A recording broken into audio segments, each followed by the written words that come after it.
Hello दोस्तों, मैं आशीष कुमार स्वागत करता हूं आपके अपने YouTube channel AK genius knowledge पर। देखिए, आज के इस वीडियो पर देखने वाले हैं भारतीय संविधान की 20 मोस्ट इंपॉर्टेंट क्वेश्चंस को कवर करने वाले हैं। देखिए, जो कि एग्जाम में बार बार पूछे जाते हैं, तो आप इन्हें रट करके जरूर जाइएगा।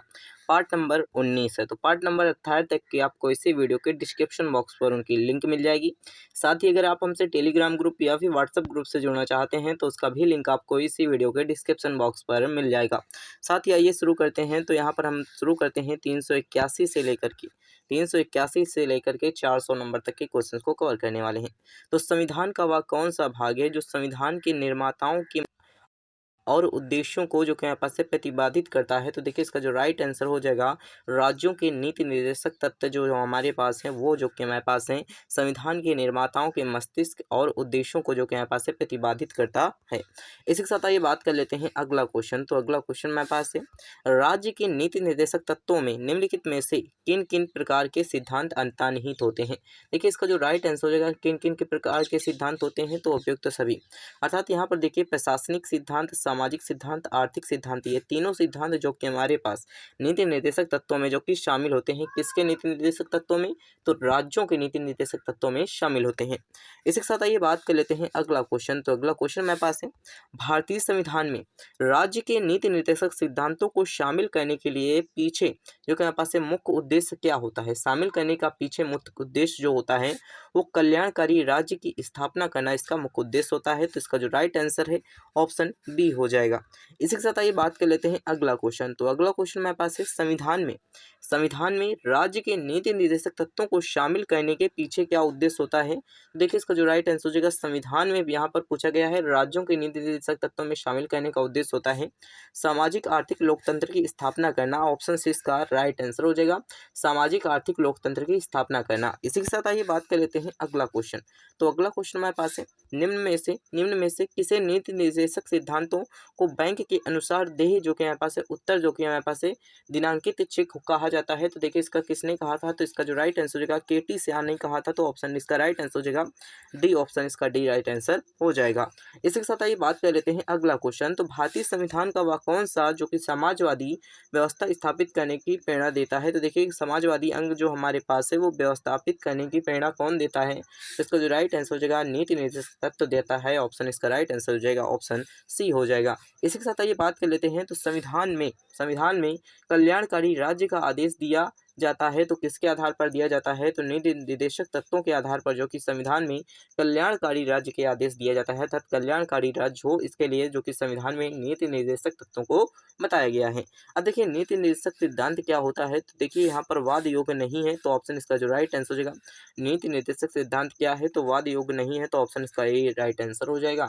इसी के साथ आइए बात कर लेते हैं अगला क्वेश्चन। तो अगला क्वेश्चन हमारे पास है, यहाँ पर देखिए, नीति निर्देशक तत्वों को क्रियान्वयन निम्नलिखित में से किस पर निर्भर करता है? तो इसका जो राइट आंसर हो जाएगा, सरकार के पास उपलब्ध जो कि संसाधनों पर निर्भर करता है। क्या निर्भर करता है? तो नीति निर्देशक तत्वों की क्रियान्वयन जो कि हमारे पास है, क्रियाविधि जो कि हमारे पास है, सरकार के पास उपलब्ध संसाधनों पर निर्भर करता है। इसी के साथ आइए बात कर लेते हैं अगला क्वेश्चन। तो अगला क्वेश्चन हमारे पास है, मूल अधिकार एवं राज्य के नीति निर्देशक सिद्धांतों में क्या अंतर होता है? तो देखिए, इसका जो राइट आंसर हो जाएगा, मूल अधिकार वाद योग होते हैं, जबकि जो कि हमारे पास है राज्य के नीति निर्देशक तत्व नहीं होते, अर्थात वाद योग नहीं होते। तो ऑप्शन इसका राइट आंसर हो जाएगा, ऑप्शन सी इसका राइट आंसर हो जाएगा। इसी के साथ आइए बात कर लेते हैं अगला क्वेश्चन। तो अगला क्वेश्चन हमारे पास है 391 नंबर का क्वेश्चन। तो आइए देखते हैं 391 नंबर का क्वेश्चन, मौलिक अधिकार एवं राज्य के नीति निर्देशक तत्वों के विषय में कौन सा कथन सही है? तो देखिए, यहाँ पर 4 कथन दिए हुए हैं, इनमें से एक कथन सही है, तो ऑप्शन इसका राइट आंसर हो जाएगा बी, अर्थात वे एक दूसरे के पूरक हैं। मौलिक अधिकार एवं राज्य के नीति निर्देशक तत्व जो हमारे पास हैं, वो एक दूसरे की जो कि हमारे पास से पूरक हैं। तो ऑप्शन इसका राइट आंसर हो जाएगा, ऑप्शन बी इसका राइट आंसर हो जाएगा। इसी के साथ आइए बात कर लेते हैं अगला क्वेश्चन। तो एक कल्याणकारी राज्य के नीति आदर्श जो कि हमारे पास है, नीति निर्देशक तत्वों के आदर्श वर्णित करते हैं, तो क्या वर्णित करते हैं? इसका जो राइट आंसर हो जाएगा, ऑप्शन बी हो जाएगा, राज्य के नीति निर्देशक तत्वों में वर्णित करते हैं। तो ऑप्शन इसका राइट आंसर हो जाएगा बी, एक कल्याणकारी राज्य के निर्देश जो कि यहाँ पास है, राज्य के नीति निर्देशक तत्वों में वर्णित करते हैं।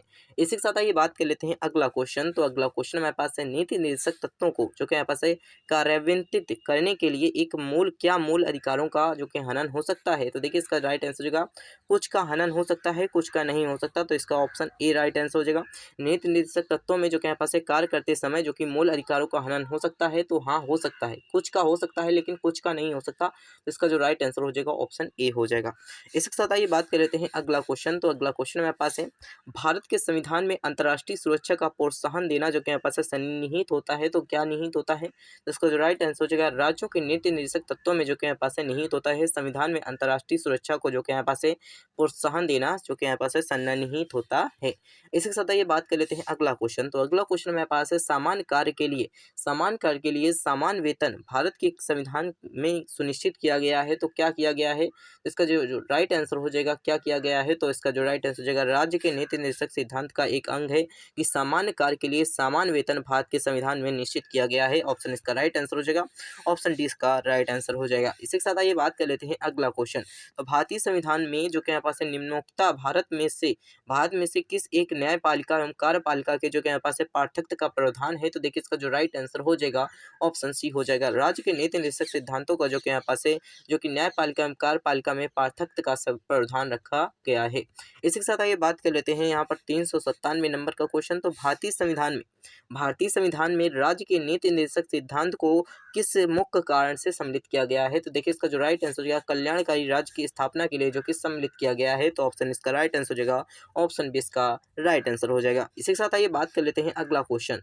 तो मूलभूत संविधान में से कौन सा जो कि भारत भाग में राज्य लोक कल्याण की जो कि हमारे पास संकल्पना सम्मिलित की गई है? तो इसका जो राइट आंसर हो जाएगा ऑप्शन डी हो जाएगा। राज्य के नीति निर्देशक तत्वों में जो कि हमारे पास है मूलभूत संविधान के जो कि हमारे पास है राज्य लोक कल्याण जो कि संकल्पना जो कि सम्मिलित की गई है। तो ऑप्शन इसका राइट आंसर हो जाएगा, ऑप्शन डी इसका राइट आंसर हो जाएगा। इसी के साथ आइए बात कर लेते हैं अगला क्वेश्चन। तो अगला क्वेश्चन हमारे पास है, संविधान का कौन सा जो कि अंग भारत की जो कि नागरिकों को आर्थिक न्याय प्रदान करने का संकेत प्रदान करता है? तो देखिए इसका जो राइट आंसर हो जाएगा, राज्य के नीति निर्देशक जो कि हमारे पास है तत्व जो है संविधान में एक ऐसा अंग है जो कि भारत के नागरिकों को आर्थिक न्याय जो कि प्रदान करने का जो कि संकेत प्रदान करते हैं। इसी के साथ आइए बात कर लेते हैं अगला क्वेश्चन। तो अगला क्वेश्चन हमारे पास है 400 नंबर का क्वेश्चन।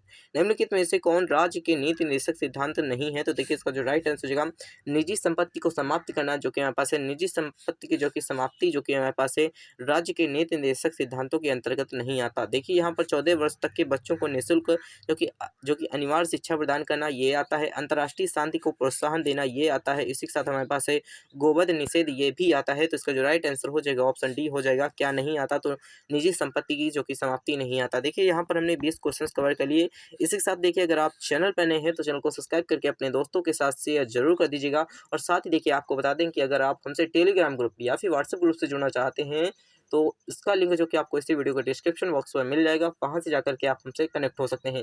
देखिए अगर आपको बता दें कि यहाँ पर जो कि हमारे पास हिस्ट्री का जो कि आपको चैप्टर वाइज जो कि एमसीक्यू क्वेश्चंस मिल रहे हैं, तो जिसमें अगर आपने नहीं देखा तो आप जाकर के देख सकते हैं। साथ ही अगर आप टेलीग्राम ग्रुप पर जाएंगे तो उसकी जो कि पहले चैप्टर की आपको पीडीएफ भी मिल जाएगी। Thanks for watching this video.